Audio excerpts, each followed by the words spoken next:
네, 이제 NFC 북부직으로 건너왔습니다. 가장 먼저 살펴볼 팀은 역시나 이제 시카고 베어스입니다.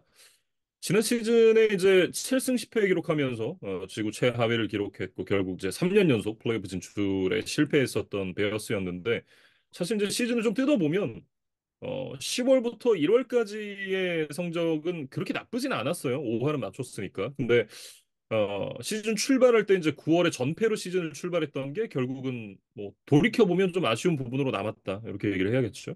음. 근데 이제 성적이 뭐 만족스럽지 않았음에도 불구하고 이제 베어스 팬들에게는 좀 뭔가 보험, 뭐 위안거리가 이제 하나 큰 게 음, 있었는데 그 남쪽에 이제 따뜻한 캐롤라이나 지역에서 이 잘 자라고 있는 자신들의 드래프트 픽 순위를 음, 이제 늘 추적하면서 좀 기쁜 마음으로 이제 새로운 쿼터백을 좀 기다리고 있지 않았을까? 네. 음, 뭐 시즌 이제 막판에 뭐 캐롤라이나가 이제 사실상 리그 최하위가 되는 게 이제 거의 확정적이 되는 순간에는 뭔가 가을에 뭔가 이렇게 풍년이 들어서 엄청난 수확물을 얻어낸 그런 기분이지 않았을까. 네, 뭐 음. 그런 생각이 좀 들었어요. 사실은 이제 그동안 이 베어스가 늘 좀 당하는 입장이었잖아요. 트레이드업을 했다가 마음스 고르고 이제 트루비스키를 지명을 하고 뭐 이런 이제 일련의 사건이라기보다는 좀 사고에 가까운 그런 이제 일들이 좀 많았었는데 이제 그것과는 좀 반대 입장이 됐죠. 그때 당시에 이제 이 1라운드 픽들을 줬는데 성적이 나지 않으면서 그 픽들이 이제 대부분 이제 상위 픽들로 연결이 되는 그런 결과를 가져갔었는데 이번에 이제 이 캐롤라이나 팬서스와 완전히 반대 입장이 됐습니다. 그러니까 시계를 이제 2022 시즌으로 돌려보면 그때 당시에 이제 리그 전체 최하위를 기록하면서 이제 베어스가 2023 드래프트 전체 1순위 이제 권리를 얻게 되었어요. 근데 이제 그것을 행사를 하는 대신에 이제 펜서스, 그다음에 이제 또 이글스와 이제 두 번의 트레이드를 하면서 계속해서 이제 픽을 내리고 이제 추가로 더 받아왔죠. 예, 음, 그것이 이제 결국에는 엄청난 대박을 치면서 뭐 현재까지는 이 베어스의 최근에 어떤 암흑기를 완전히 끝내줄 수도 있는 그런 대박 트레이드로 지금 좀 평가를 받고 있거든요. 예, 그래서 그 트레이드의 최종 결과물이 아직 나온 것은 아니지만 일종의 좀 중간 정산을 해보면 좋을 것 같아요. 네, 음, 그러면 그때 당시에 이제 23년 드래프트 전체 1번 픽을 내줬고 그것이 결국에는 뭐 브라이스 영으로 이제 펜서스에게 가게 됐죠.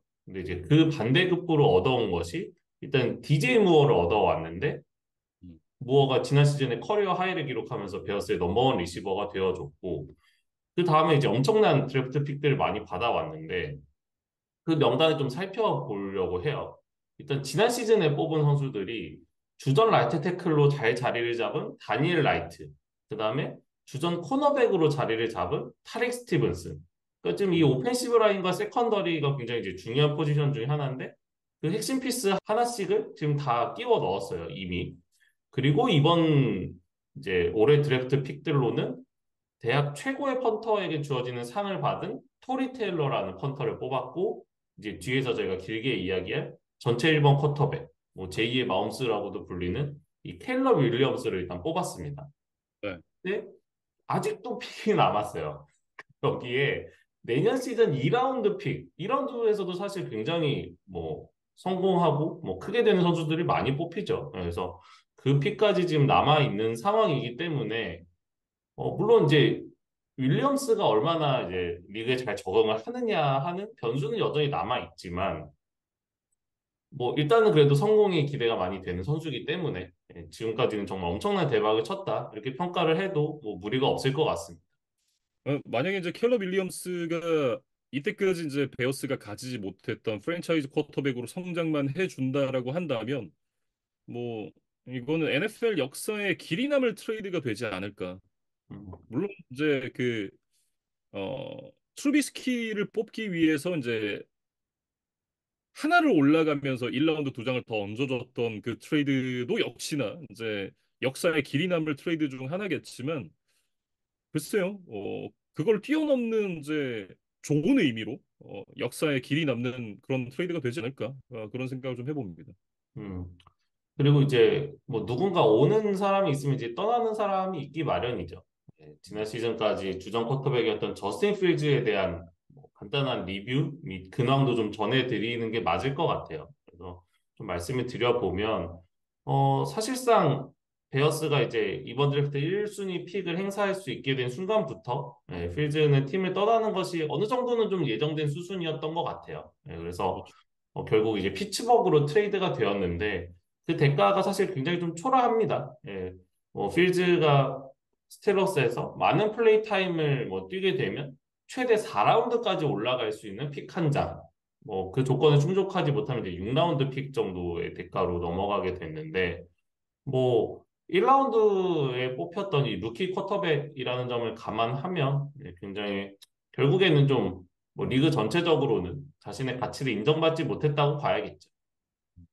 사실은 저는 좀 그런 생각을 하거든요. 이게 1라운드에서 뽑힌 루키라고 생각을 하지 않고 그동안 이제 저스틴 필즈가 보여줬던 어떤 이제 퍼포먼스만 생각을 한다면 저것도 과하다.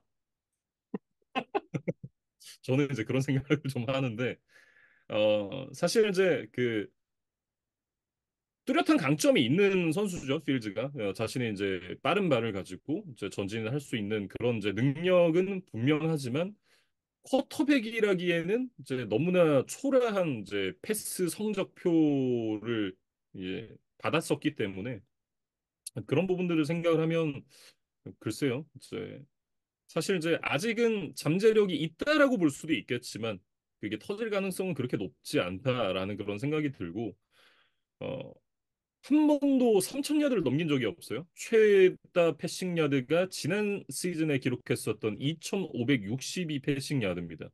근데 이게 저희가 이제 그 예전에 드류 브리스랑 이제 참 브레이디가 뛰던 시절에 그런 얘기 한 적 있잖아요.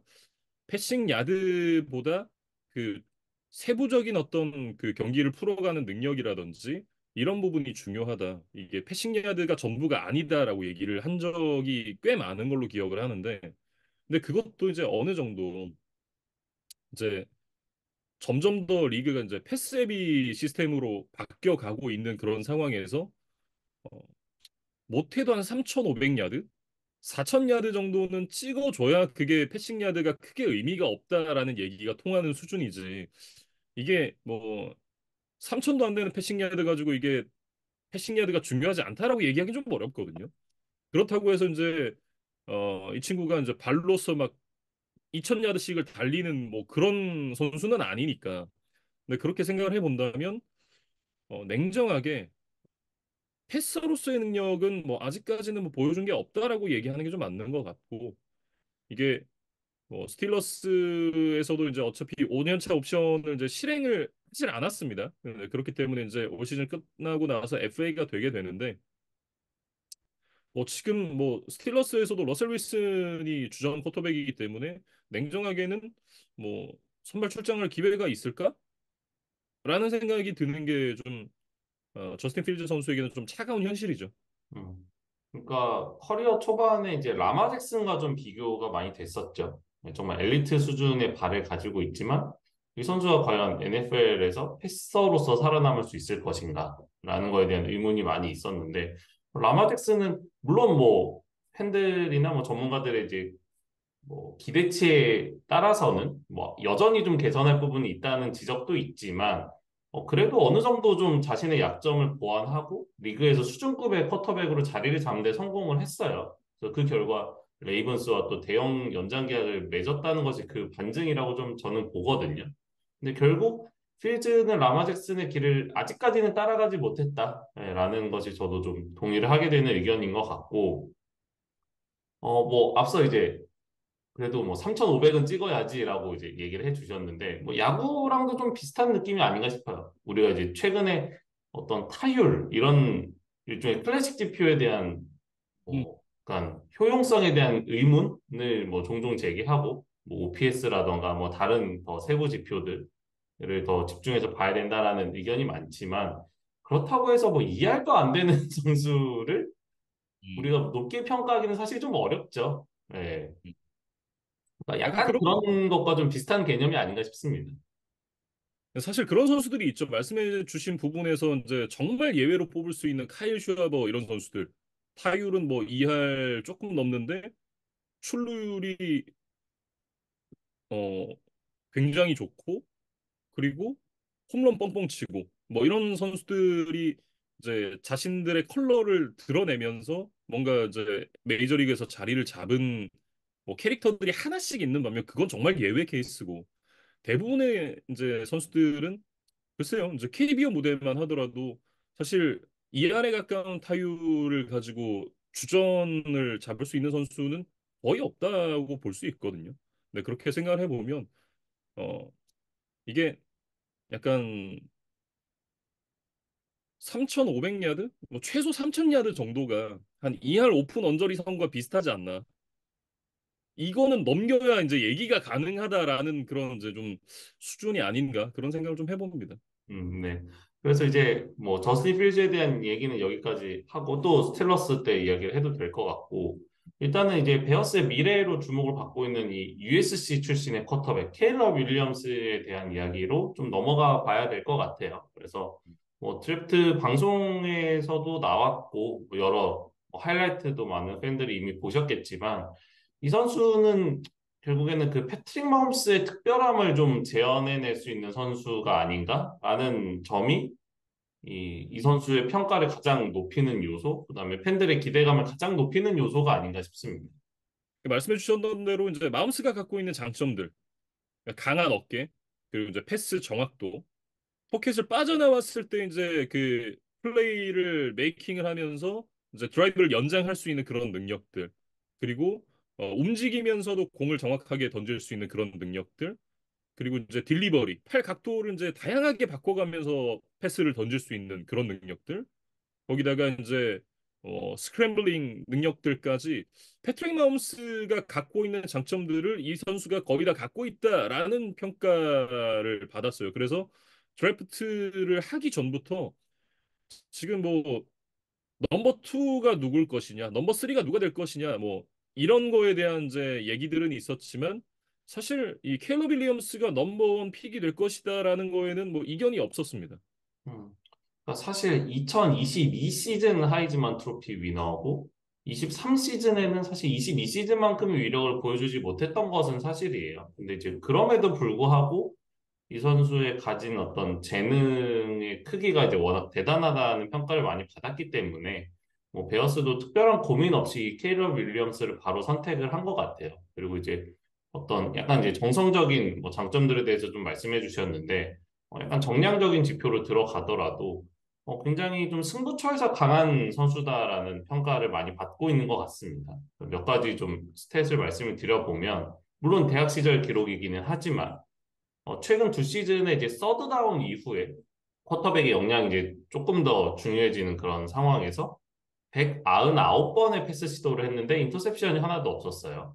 그리고 레드존에서도 터치다운 대 인터셉션 비율이 46대 1에 달할 정도로 압도적인 뭐 수치들을 좀 보여줬었습니다. 그래서 물론 뭐 이 선수도 완벽한 건 아니겠죠. 예, 이제 종종 좀 빅플레이를 노리다가 안전하고 쉬운 선택지를 거르는 모습들이 좀 나온다던가 아니면 뭔가 너무 이제 플레이를 완벽하게 하려다가 뭔가 실수를 하는 뭐 그런 경우들도 좀 있었고 USC의 뭐 전력이 아주 강하지 않았던 것은 감안하더라도 이제 랭킹이 굉장히 높은 팀들을 상대로는 생각보다 좀 퍼포먼스가 나오지 않았다는 점 이런 부분들에 대한 지적은 여전히 좀 있는 상황입니다. 네. 뭐 그렇다고는 하지만 뭐 어쨌든 이런 정도의 재능이라면 또 미래 프랜차이즈 쿼터백으로 커주기를 이제 기대를 하는 게 너무 당연한 것 같고 뭐 그 전에 전임자들이 사실은 이제 정말 좋지 못한 퍼포먼스를 보여주면서 이 베어스 굉장히 좀 힘들었었잖아요. 트루비스키라든지 저스틴 필즈라든지 사실 이제 커틀러가 장기 집권을 하던 시절에 뭐 지구 우승도 하고 그 뭐 컨퍼런스 챔피언십까지 뭐 가긴 했습니다만 사실은 뭐 안 좋은 시즌들이 조금 더 많았던 게 사실이고 이게 정상급 쿼터백이라고 보기도 사실 조금 어렵잖아요. 그런 부분을 생각을 해본다면 꽤 오랜 시간 동안 엘리트 쿼터백이 없었던 베어스였는데 그때 이제 85년에 우승할 때도 사실은 수비발이었으니까 그런 부분들을 생각을 해본다면 베어스 팬으로서는 이제 정말 이제 목이 말랐던 프랜차이즈 쿼터백이 될 수 있는 선수를 얻었다는 게 뭐 가장 이번 프리시즌의 큰 성과가 아닐까 싶어요. 음. 일단 뭐 제가 뒤에서 또 얘기하겠지만 스킬 플레이어진이라던가 오펜시브 라인 이런 뭐 다른 이제 공격 그 라인업들이 굉장히 좀 탄탄해진 것으로 보여지거든요.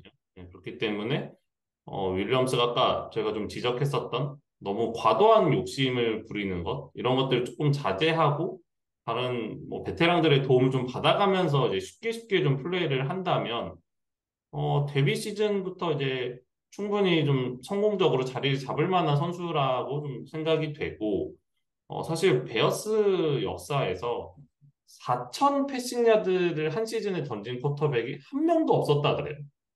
음, 사실 이것도 굉장히 좀 충격적인 지표죠. 뭐, 최근에 종종 5천 야드를 던지는 선수들이 나오는 이 NFL의 트렌드를 감안하면 구단 역사, 그러니까 사실 베어스가 또 굉장히 오래된 역사를 가진 팀인데 4천 패싱 야드를 던진 쿼터백이 없다고? 예, 굉장히 좀 놀라운 사실입니다. 근데 이 켈러 윌리엄스가 데뷔 시즌부터 바로 그 기록의 첫 번째 주인공이 될지도 모르겠다. 예, 그런 말씀도 좀 드려보겠습니다. 네. 그리고 이제 스킬 플레이어진 쪽으로 좀 넘어가 보면 지난 시즌 이제 이글스에서 데뷔 첫 러싱 야드를 기록했었던 디안드레 스위프트가 이제 3년 2,400만 달러 계약을 맺고 이글스로 왔습니다. 그러면서 이제 어, 확고한 이제 주전 러닝백을 확보를 했다. 이렇게 좀 얘기를 해야 될 것 같고 베어스가 사실 이제 그 디안드레 스위프트가 모든 다운에서 활용도가 높은 러닝백이다. 이렇게 이제 평가를 하면서 FA 시장 딱 열리자마자 굉장히 적극적으로 스위프트한테 오퍼를 했다 그래요. 그러니까 사실 원 소속팀이었던 이글스도 이 스위프트와의 계약을 연장하고자 하는 의지는 있었던 것 같아요. 예, 근데 음, 아마도 이제 베어스의 조건이 조금 더 좋지 않았을까 예, 추측이 되고 사실 뭐 주전 러닝백으로서는 조금 아쉬웠지만 뭐 이 선수가 넘버 2로 내려간다고 하면 뭐 굉장히 이제 A급 자원이라고 할 수 있는 이제 칼릴 허버트라던가 이런 선수들도 여전히 데프차트에 남아 있거든요. 그래서 이 스위프트를 데려오면서 단숨에 좀 러닝백에 대한 고민도 일단은 좀 해결이 된 것처럼 보입니다. 음. 아마 뭐 그런 부분도 있지 않았을까요? 이제 제이슨 켈시가 은퇴를 하고 그러니까 전반적으로 이제 이글스의 오라인도 이제 옛날 같지는 않으니까 뭐 그런 부분에서 자기가 조금 더 좋은 성적을 낼 수 있는 팀으로 선택을 해서 왔다라는 생각도 좀 개인적으로 들긴 하거든요. 그리고 이제 그런 부분. 케일러 윌리엄스가 뭐 또 함께 할 수 있으니까 뭔가 그런 좀 우상향하는 트렌드에 좀 자신의 몸을 맡겨보겠다. 뭐 이런 생각도 좀 있지 않았을까 싶습니다. 그리고 이제 리시버진 쪽으로 좀 넘어가 보면 주전 라인업이 이제 두 명이나 교체됐습니다. 올 시즌에 이제 베어스가 좀 이 부분에 집중 투자를 했다라고 얘기를 해도 과언이 아닐 것 같은데 지난 시즌에 이제 트레이드로 영입됐던 DJ 무어가 커리어 하이 시즌을 만들어냈었죠. 앨런 로빈슨 이후로 이제 모처럼 좀 믿을 만한 리시버가 됐던 DJ 무어였는데 여기다가 이제 리시버 두 명을 더 추가하면서 캘럽 윌리엄스를 도와주기 위한 그런 작업들을 마쳤습니다. 일단 음. 이제 차저스랑 트레이드를 하면서 키건 앨런을 데리고 왔어요.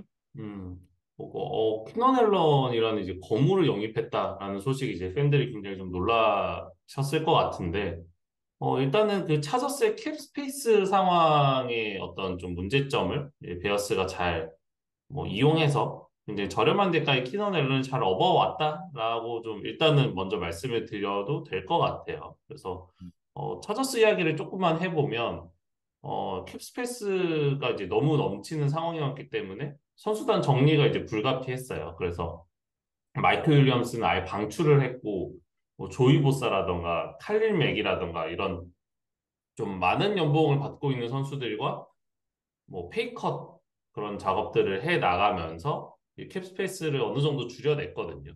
근데 이제 여기서 차저스가 키넌 앨런의 연봉에도 조금 이제 손을 대서 이제 최종적으로는 이제 대부분의 선수들을 보유하면서도 이 캡스페이스를 맞추는 이런 이제 목적을 가지고 있었는데 앞서 이제 언급했던 보사라든가 칼릴 맥은 이 부분에 대해서 동의를 했는데 이 키넌 앨런은 결국 동의를 하지를 않았어요. 이제 그러면서 방출이나 트레이드를 할 수밖에 없는 상황이었고 뭐 차저스 입장에서는 조금이라도 대가를 받고 트레이드를 하는 게 그 상황에서 좀 최선의 선택이었던 것 같습니다. 그래서 키넌 앨런에게도 이제 몇 가지 선택지를 주고 이 구단들 중에서 골라서 가라 이런 식으로 좀 차저스 구단이 가이드를 줬는데 키넌 앨런이 일단은 베어스를 좀 선택한다고 좀 알려져 있습니다. 음. 뭐 어쨌든 이제 30대 나이라던가 이제 올 시즌 끝나면 이제 또 FA가 되기도 하고 지난 시즌에 이제 막판에 좀 부상이 있었던 점 이런 부분들을 감안을 하더라도 사실 이제 뭐 여전히 기량은 뛰어나다라는 생각이 들거든요. 지난 시즌 이제 6번째 프로볼에 또 선정이 되기도 했었고 어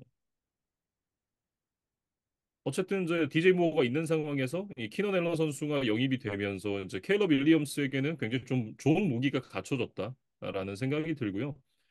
그리고 이제 올 시즌에 또 준수한 활약을 또 보여준다라고 하면 베어스가 또 연장 계약을 안겨주면서 선수 생활 더 연장할 수도 있지 않을까.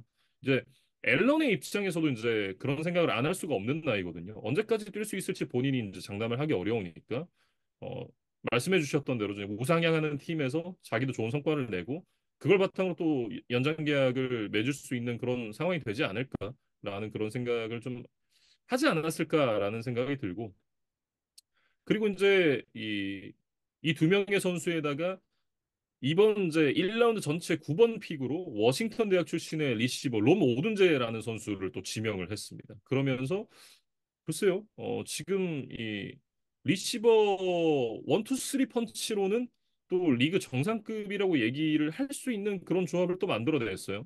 그러니까 이 오둔제에 대한 이야기를 좀 해보면 지난 시즌 이제 팩12 컨퍼런스에서 15경기를 뛰었는데 FBS 레벨의 모든 리시버 중에 가장 많은 1640 리시빙 야드를 기록한 뭐 일종의 캐치 머신이라고 봐야겠죠. 그래서 세부적인 지표를 보더라도 FBS 레벨에서 가장 많은 컨테스티드 캐치의 성공, 그러니까 이제 수비에 컨택이 있는 상황에서 이제 캐치를 잘 따낸다는 뭐 그런 지표들이 있고 20야드 이상을 날아간 일종의 이제 장거리 패스를 또 가장 많이 잡아낸 것도 이 롬 오둔제였다고 해요. 그래서 이 선수가 지금 190cm의 굉장히 장신 리시버인데 뭐 파워까지 이제 갖추고 있어서 공중에서 볼을 캐치해내고 뭐 이런데 이제 좀 특장점이 있다고 이제 평가를 받고 있습니다. 그래서 뭐 장신 리시버다 보니까 뭐 타이리킬 유형의 어떤 폭발적인 스피드를 가지고 있는 선수는 아니에요.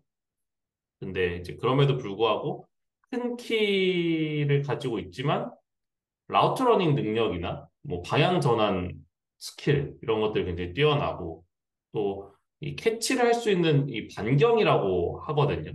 내가 캐치를 해낼 수 있는 이 범위가 이제 굉장히 좀 넓은 선수라는 또 그런 이제 긍정적인 평가를 많이 받고 있습니다.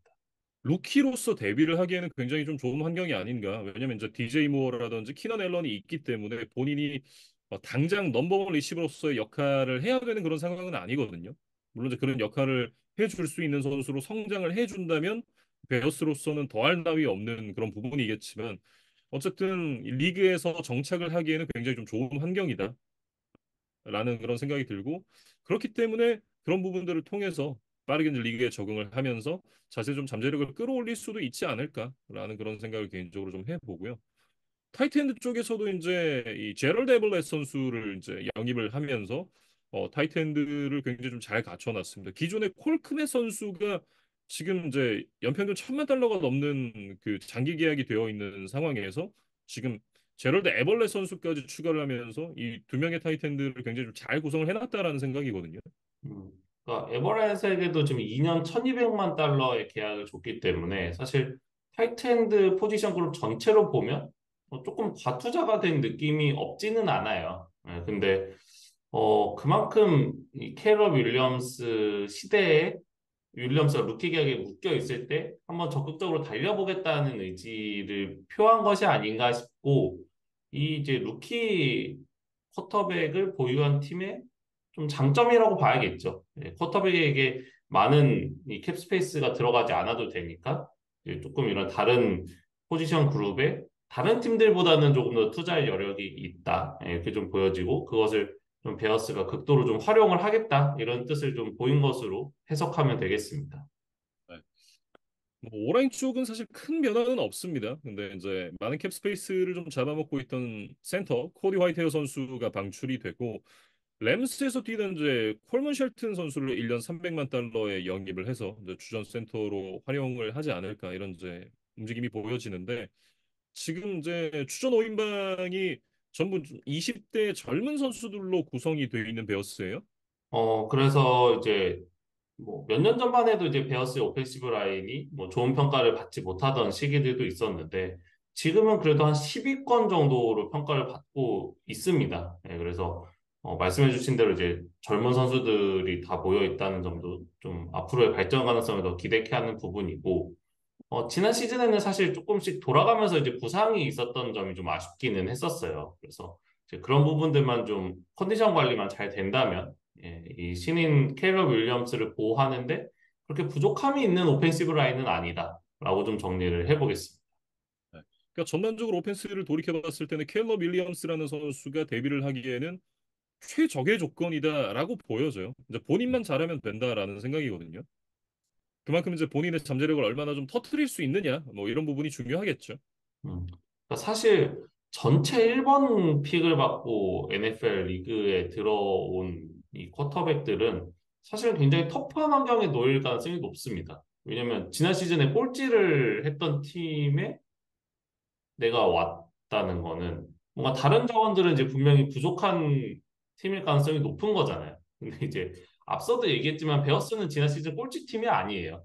7승이나 거둔 팀이었고 이번 오프 시즌에 또 이번 드래프트에 맞춰서 굉장히 또 여러 가지 보강을 잘 해낸 팀이기 때문에 윌리엄스에게는 굉장히 좀 좋은 상황이다라고 저희가 좀 여러 번 강조를 하는 것 같고 수비 쪽으로 넘어가 보면 일단 지난 시즌 그 트레이드 마감 시한에 이제 영입했던 워싱턴 출신의 이 몬테즈 스웨트의 효과가 꽤나 대단했습니다.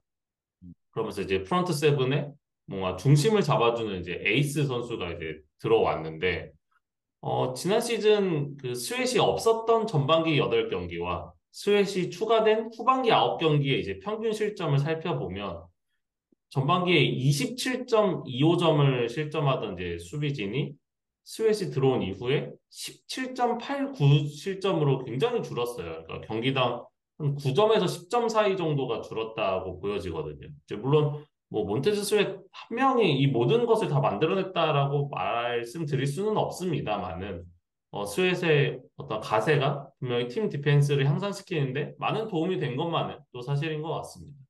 네. 어, 어쨌든 이제 스웨시 영입이 되면서 이제 수비에 대한 이제 그런 퍼포먼스가 훨씬 더 좋아졌었던 지난 시즌의 베어스였고, 올 시즌에는 사실 큰 변화는 없어요. 어, 음. 세이프티 이제 케빈 바이어드 선수를 이제 영입을 한 걸 제외하고 나면 야닉 은가케 선수의 이탈, 뭐 요 정도가 이제 주요 뉴스가 아닐까라는 생각이거든요.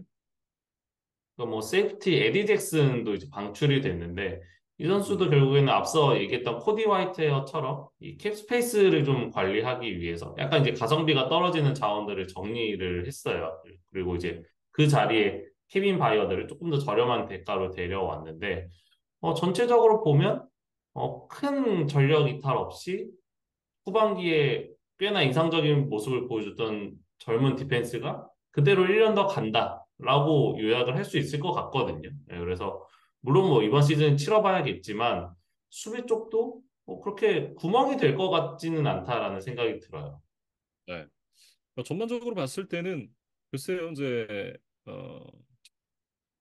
엣지에서의 어떤 퍼포먼스가 나지 않는다는 그런 이제 아쉬움은 늘 있죠. 왜냐면 지난 시즌에 몬테즈 스웨 선수가 건너와서 9경기 뛰는 동안 색을 6개를 기록을 했는데 그게 이제 팀 내 최다 색이었거든요. 음. 근데 그런 부분을 생각해 봤을 때는 확실히 이제 엣지에서의 어떤 무게감이 좀 떨어지지 않느냐. 뭐 그런 부분을 생각을 할 수는 있을 것 같은데 지난 시즌 이제 어쨌든 스웨시 오고 나서 안정화가 됐던 팀 디펜스가 올 시즌에도 계속해서 이어진다라고 한다면 어, 공격 쪽에서 퍼포먼스가 나면 요 정도의 수비면 어, 글쎄요.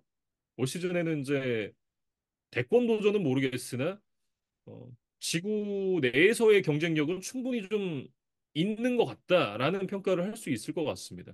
음. 그러니까 트레이드를 통해서 단숨에 좀 리빌딩에 성공한 것처럼 보여요. 그래서 저도 말씀해주신 대로 플레이오프 진출은 충분히 좀 노려볼 수 있는 전력을 갖춘 것이 아닌가라고 저도 생각이 들고 7년 전에 이제 피트리 마홈스를 놓친 뒤에 뭐 칩스가 이제 왕조를 건설을 했기 때문에 그거를 좀 지켜보면서 많은 베어스 팬들이 좀 뭐 씁쓸함을 느끼고 좀 뭐 우울함도 좀 느끼셨을 것 같아요. 근데 넥스트 마우스로 뭐 또 평가를 받고 있는 그런 케일러 윌리엄스와 함께 좀 모처럼 이 승리의 맛을 좀 느껴볼 시기가 온 것 같다.